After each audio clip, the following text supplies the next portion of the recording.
Christ adores you to the end of the world. Well done. I appreciate you. And kick some ass. He just found out we have kids, so he wants to say something else. Hey, well done. I know you're the dad of the earth. I appreciate you. I respect you. I keep kicking ass. You're telling me that you go out without your husband and this random man starts hitting on you at the bar, and then you end up actually talking to him about your relationship with your husband, and you think that it's a smart idea to then have him FaceTime record a video for your husband as he's hanging out with you and has obviously been having a bit of a good time. I don't think this is going to be funny the way that you think it is. Guys, tell me, is this right? Would you have a problem with this, or would you actually find this funny? You'll walk away from a good woman just because you know you. You'll stay with a she'll never know who you are. It's more comfortable for men for us not to be known. That's why it's hard for us to stay down with good women, because good woman will look straight through you and say, "You sad, ain't you?" "Nah, baby, what you talking about? I'm good." Or never going to ask you how you feel because she don't care. And many of us like that because we don't care about ourselves, and it feels good to be around people who don't care either. Because when people care about you, it challenges you to get better. When they don't, you can be whoever you want to be. We are in trouble in this world.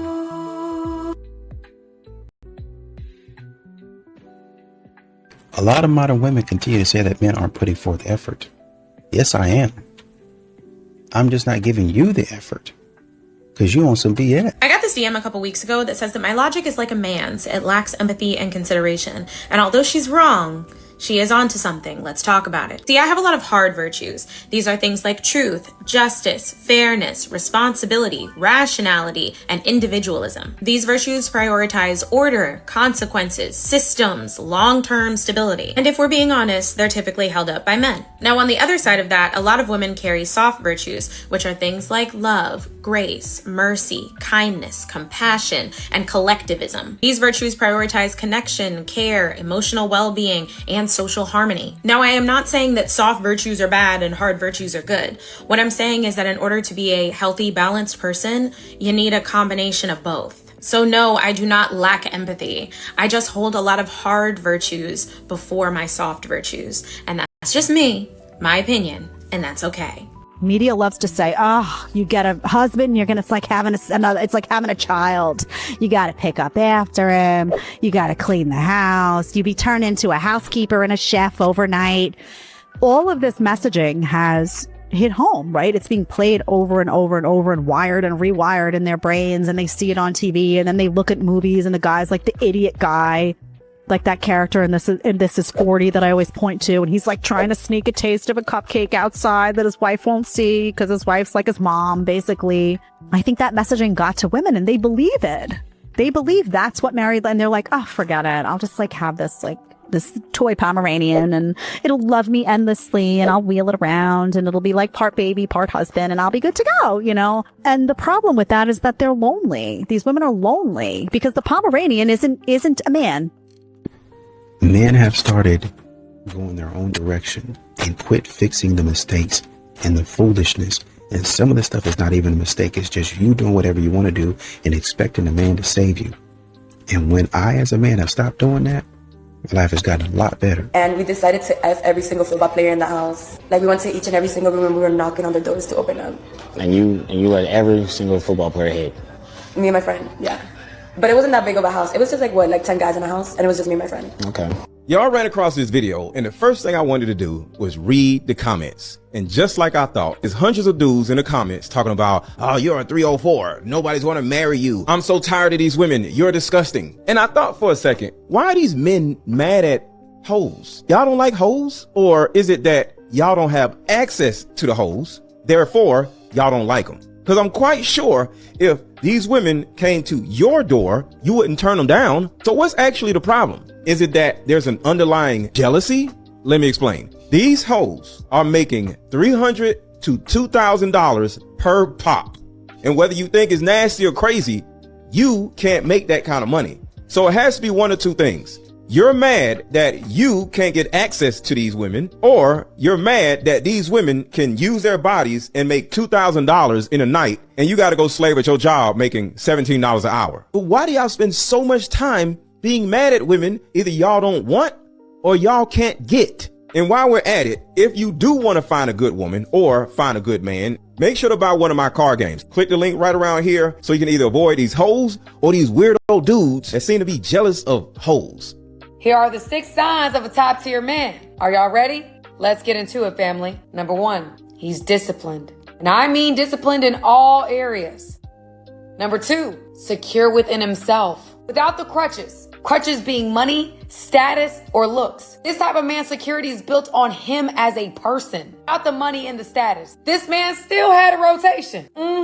Although he's built an empire for himself, the empire doesn't make him. He made the empire. Number 3, morals, character, and integrity. A man of God. A man who lives by a certain code. A man who holds himself accountable and who's considerate. A man of his word. Number 4, relentless ambition. Man who's resilient, not afraid of taking risks. He does not let failure stop him. Instead failures and losses, this type of man uses that as fuel. Fuel to motivate him to go even harder. Number 5, a humble confidence. Confidence to know exactly who he is and know his worth. Humble enough to know that there's always another level. Coachable, knowing that there's always an area to improve. Number 6, a good leader. A man who leads his own life well, uses wisdom, and demonstrates the capacity and the ability to lead another life well. Well, honestly and truly, most of these modern women want to get their hearts broken by Chad and Tyrone. For the rest of us who actually want to improve on ourselves, we're going to go somewhere else and do that. And that's what today's sponsor, Anson Belt and Buckle, helps you to do. I watched my husband go from a boy to a man when I started to be his wife and not his mother. And I think this generation of women don't know how to speak to the prince, so they speak to the fool. And if, we want to have godly sons and godly husbands, we speak to the possibility, the man of God that they're growing into, instead of nag the one that we think is less than. Whoa. So how do women speak to their husbands? Like what practically, if a woman's listening to this, a wife is listening to this and saying, I'll give a practical. Okay. Well, first of all, husbands and wives tend to speak to one another as though they are enemies rather than allies. So if you're an ally, you're on the same side of the table and the problem's on the other side. If you're enemies, you're pushing something back and forth between two people. You did this. Well, you did this. Well, you did this. You'll never have a resolution. So when God started to talk to me, he said, you have become an expert in your husband's weaknesses, and you used to be an expert in his strengths. Wow. And I thought, well, I don't want to just talk about his strengths, because then he'll get, he won't deal with the other things. He said, strengths displace weaknesses. So I had to learn that when I talk to my husband, I had to talk to his strength rather than attack his weakness. A lot of these modern women like to comment on a man's masculinity. And if that's what you want to do, that's fine. Well, I believe a man should be this, and this, right? But I think the problem is a lot of these modern women really don't have a concept of what a man is. You can have an opinion, but the unfortunate thing for a lot of these modern women is their opinion is wrong. Their opinion of what a man is and what a man should be is wrong. That's not actually how a man works. That's not actually how masculinity works. They don't know that. They're just talking about what they read in some book somewhere. So you can't turn a hoe into a housewife, but women are supposed to turn felons, cheaters, community dicks, and liars into kings? If you can make it make sense, I'll listen, I promise. Hey, bro, come on now, dawg. Nigga, what? Nigga, please. Shut the fuck up, pander punk. Sensational. I can no more pretend. You don't scatter my defense. They two things from the end. Swear you go like me, Can I be your man? Bad friend with no relay. Doing all the things you like. My temperature rising. You be my queen, I don't need no rules. It's a love song, I don't need no blues. You be my sugar, I don't need no juice. Baby, loving you is a must. He said that I don't ever text him. He always has to text me first, and that he thinks I'm not interested. Tell him this text is making me less interested, actually. The fuck? What are you talking about? What do you want me to do, princess? Send you flowers? What do you mean? You should be texting me first. What is this? What are you talking about? Shouldn't you be pursuing me anyways? You're doing this to yourself. Don't blame me, sir. You're doing this to yourself. You're right, actually.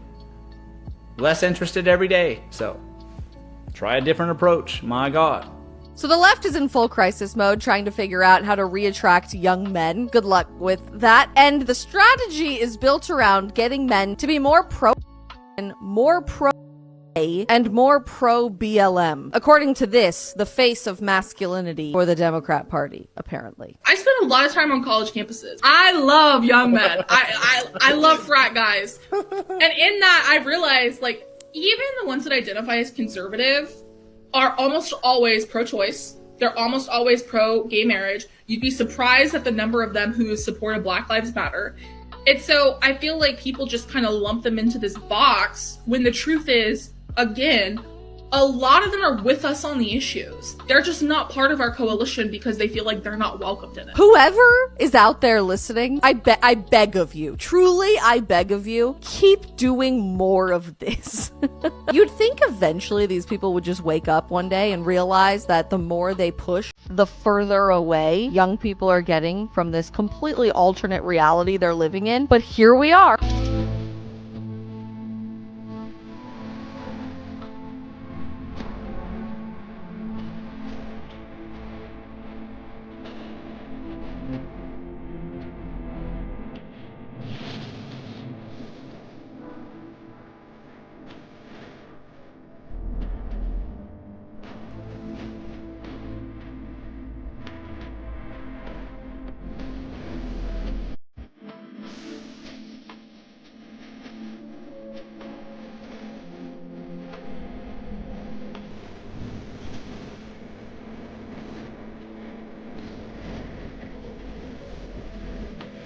If I'm going to pay for my own dinner, I'm going to eat it alone. I would much rather eat my dinner by myself. The fact that I'm allowing him to be in my presence, if I go to dinner with a man, I expect for him to pay for my dinner for me. Allowing him to be in your presence. And for a lot of men, they don't mind paying for dinners once in a while. It's this type of attitude that they have a problem with. Because when you think, oh, I'm allowing him to be in my presence, that already puts you above him. Like you're the prize or something, that he has to win you, that he has to earn you. And the majority of men don't want to be in relationships like that. They want to be in happy, loving, reciprocal relationships. Not someone that they constantly feel like he has to buy or earn. And most men would rather be single than deal with this type of attitude. I've given up on women. I saw content creators post yesterday. He goes viral quite a bit. He's kind of, big following on here.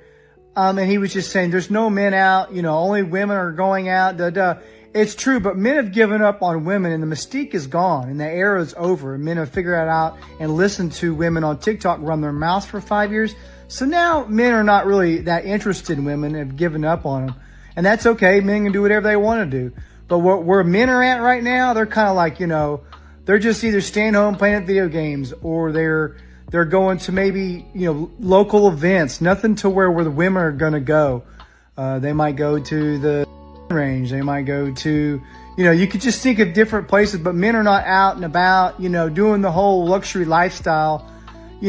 Some men are, but it's very rare. So what you're seeing now is the women, independent, blowing all their money out on the nightlife and the men aren't there. Well, the men have given up on women. I've talked to a lot of them. I've seen tens and thousands of comments in these posts. Men don't care no more. We'd rather have a good time. So you do this for I really came for the food. That's it. Just the food. I can tell. Hey, yo. Dating in America is done. That's why I do Passport Bros trips. And we got 3 coming up. Get on a Passport Bros trip. September the 14th through September the 21st. Halloween in Medellin, October the 29th through November the 4th. Or New Year's in Medellin, December the 29th through January the 4th. I'm telling you, it's way better dating in America. You don't have to worry about plate pirates, people constantly asking you for money, trying to deal with single moms. All of the foolishness goes away. Come to Medellin, hit me up. We're going to Medellin, Colombia on all 3 trips. You don't want to miss it, man. Or you can stay here and deal with this foolishness. You want to know something that most women aren't ready to hear? Modern feminism.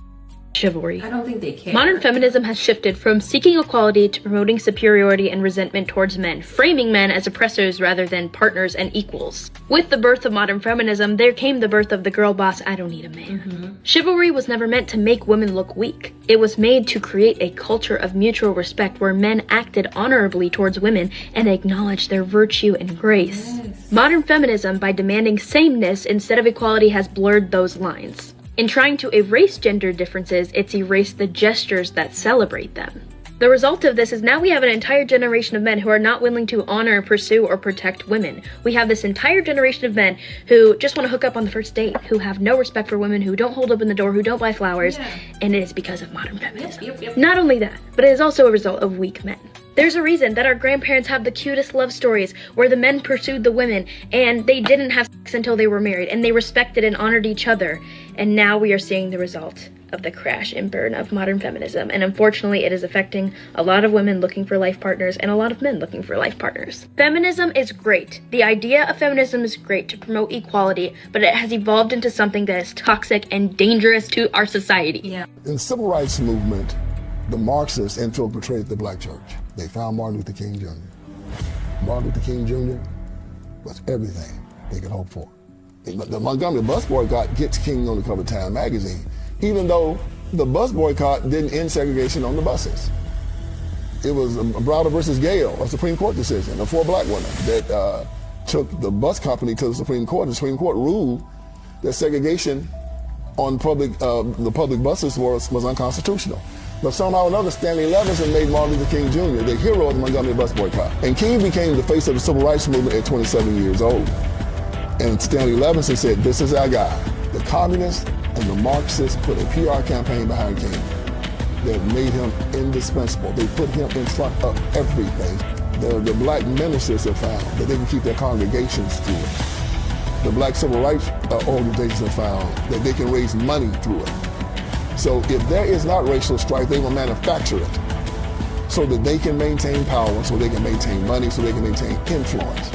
You've seen the history of Marxism and communism. It's failed all over the world. But they still press it. Why? It's just their nature.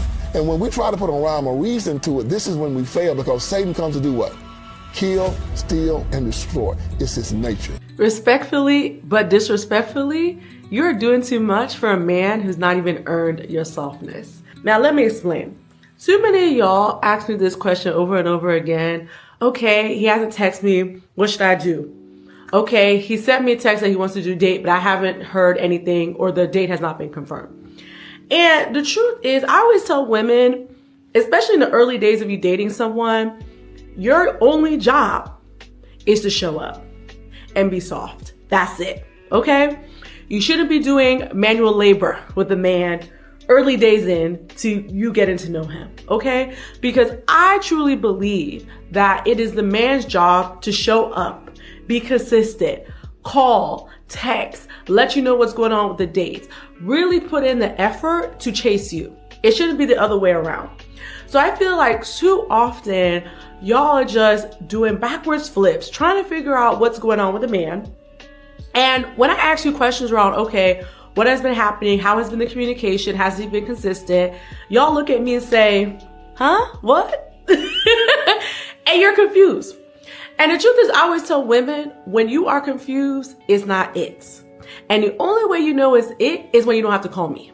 You know something that a lot of wives don't realize? When men are younger, they try really hard to earn love. They build things, they fix things, they plan vacations. They buy gifts, they work overtime to provide. Not because they just love projects or working so much, but because they are hoping those things will make their wife look at them with love, with admiration, with desire. But over time, men start noticing something. The house project didn't make her love him more. The vacation didn't make her want him. The gifts didn't make her reach for him more. It just put her in a better mood. And eventually, a lot of men realize, I have been managing her mood, not receiving her love. And when a man starts to believe, no matter what he builds, buys, or provides, it still won't make him feel loved. That's when he slowly stops trying. Not because he stopped loving her,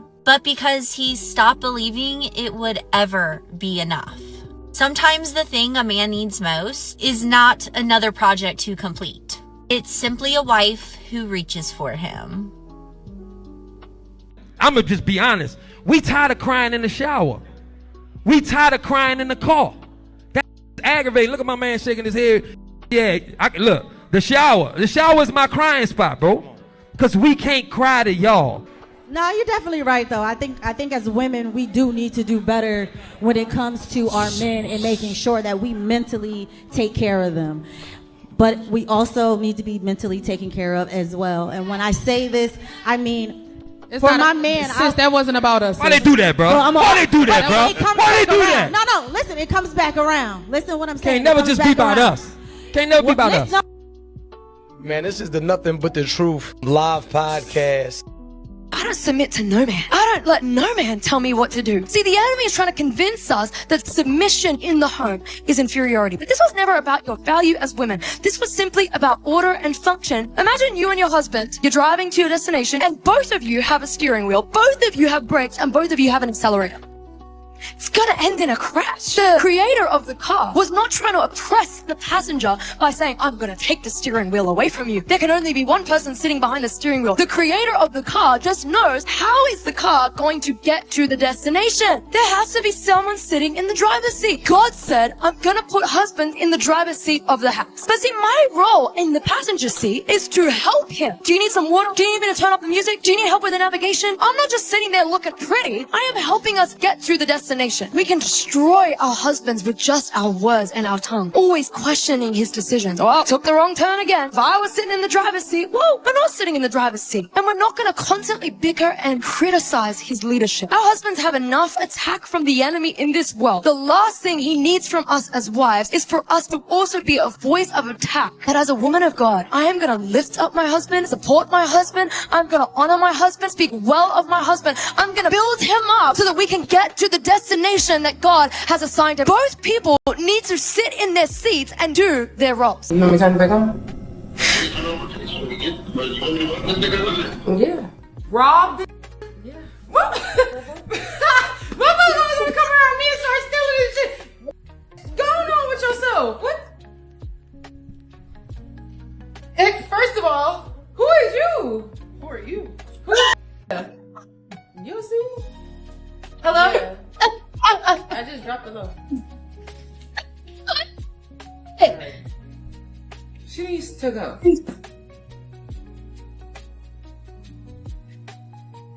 But you love him. So you think you bold enough to do that but shit in my love face? Him. No, you should have chose. But she love him, chat. She finna get him robbed, but she love him. And she want to be with him. Damn. That's why she going so hard. She tried to hit a lick. Here's a text you can send to somebody that you feel is love bombing you. What is love bombing? Love bombing is an inorganic amount of love, attention, and affection in a really short period of time. So if you've had 1 or 2 dates with somebody and already they say, you're the one, or I've never met somebody like you, I just feel like this is home. I want you to meet my friends and family. Come and meet my kids. No. Abortion. That's not healthy. Hey, I appreciate the enthusiasm, but this is moving at a pace that's a little fast for me, and I'd really like to slow it down. Let's make sure that we're building something real here and not just rushing into things. Let me know if that works for you. That's it. Simple, to the point, and just set that boundary and let them know that this doesn't work for you. That's what I'm saying. Like, why is your guard up with me? And you know I'm treating you way better than how he was. Because she don't trust me. I believe that from experience, the shittier I am to a woman, The more you get. the more I get. Like when I'm shitty, when I'm on some less texting, on some I'll wait 2 days, hit you up randomly when I want to hit you up. Yeah. You're quick to schedule a date with me. You quick to, hey, I got something planned for us to do. Hey, I got you something. Rather than me give you up my all, like let me do all of this stuff, and then you the one pulling back. You the one like. So I can get where he was coming from when he was like, you acting broke with me. You got your guard up with me, but you already told me about this nigga. He treating you like this. He's saying this online about you. But I'll never do that to you. You know I won't do that to you.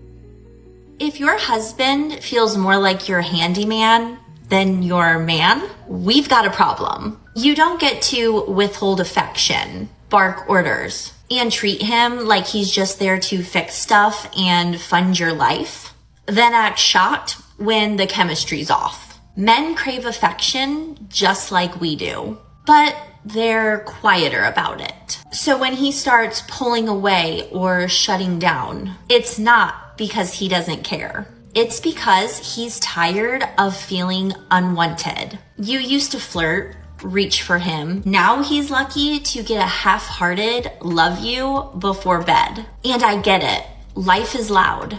But don't let tired be your personality forever. You still have to show up for your marriage. It's not about being in the mood every second. It's about being intentional. Because here's the truth.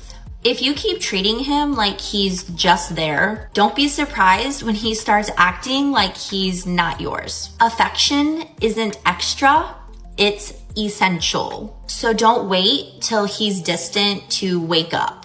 Start showing up before it's too late. So it should not be wholly and solely and dependent on your dollars. Your dollars. I'm talking about where's my rent. So hold on, let me ask you something. Why you never have the man or you their parent? So why when the man so why when the man come now, is the man living there with you? Why is he paying your rent? Alright, you're taking my time. You should be paying for it. You know what that sounds like? Do you want me to actually tell you what that sounds like? Alright, no. No, do you want me to say what that sounds like? Them gyal put on that quiet, you know. A back road if you go live, a back road if you go walk. Because it's obvious I sell your crutches under the quiet. And not even under the quiet because you fall upon platform you talk about it. But the man have to pay for your time. Who the fuck is you?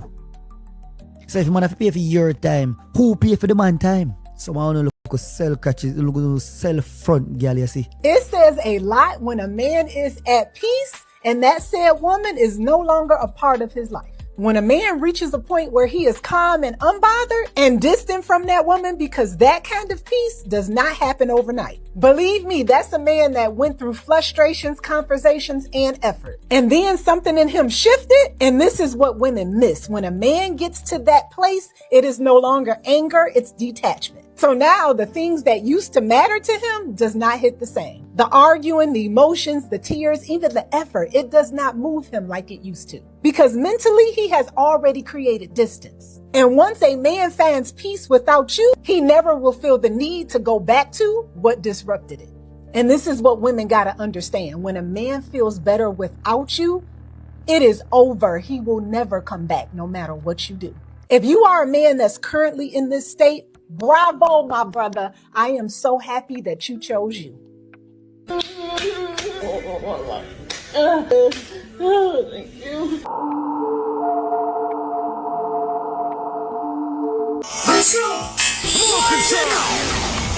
Ladies say they need man to spend $200 on date. Ladies say man must be gentleman in order to get lady. But then lady do things like this with friend. Do this thing with man that abusive. Do this thing with man with big D they find in club. Ladies say there is cost to entry. Yet, for many other people, there is no cost at all. We must be wise like ape. Be man she want, genuinely, not man that have to pay entry. She like finger in mouth and say yes, daddy. I'll give you a tip. Date guys that you have no interest in at first. Practice with guys you wouldn't even be interested in at all. Just so there's no pressure. Because women, we want to be the chooser, not the chaser. And when you don't have attachment to anything, then you come off as very confident. That's very sexy and attractive to a man. And you'll get in the habit of being, I'm the chooser. Like, I don't even want you. Show me why I should want you. And you just start with like low level guys that you wouldn't date. And then you do that like 10 times. When a guy comes that you're interested in and you notice, you're like, oh my God, you get a needy and like, no, if I did it with all these guys, they're no different. This guy's no different. You managed it with them, you can manage it with him, you know? To the men that say feminism is destroying relationships, I want you to know something. If your relationship can be destroyed by feminism, then that means that your relationship is abusive. Let me explain to you. If feminism, which is just the belief that men and women should be treated fairly and equitably, is the thing that is destroying your relationship, then that means your relationship isn't fair and equitable to the women in the relationship. So it's really not feminism that's destroying the relationship, it's misogyny. But whatever, however you want to look at it, at the end of the day, it's just proof that you know that the issue isn't necessarily feminism, but it is the unfair and inequitable treatment of women that you have no desire to change. It's essentially like a capitalist saying, paying people living wages is destroying capitalism. Like, if a capitalist got on TV and said, we can't as a company afford to pay everybody in our company a living wage, so socialism is destroying our company, then that would prove that capitalism is bad. If you can't afford to pay everybody in your company fairly and equitably, then that means your company is a bad company and it is not fair and equitable. That doesn't prove that socialism is destroying capitalism. That means that capitalism is destroying itself. So it doesn't mean that feminism is destroying relationships. It means that misogyny is. Misogyny is actually the thing that is destructive to relationships, not feminism. Feminism is destructive to misogyny, not to relationships. If you go to a country just to get like buns, slash and play, like what are you doing? When people do that, it makes zero sense to me. Because first of all, you're not going to be more successful if you're not getting play in the US or Europe and you're going to like Southeast Asia or like Central South America and you think, oh, the locals are going to love me.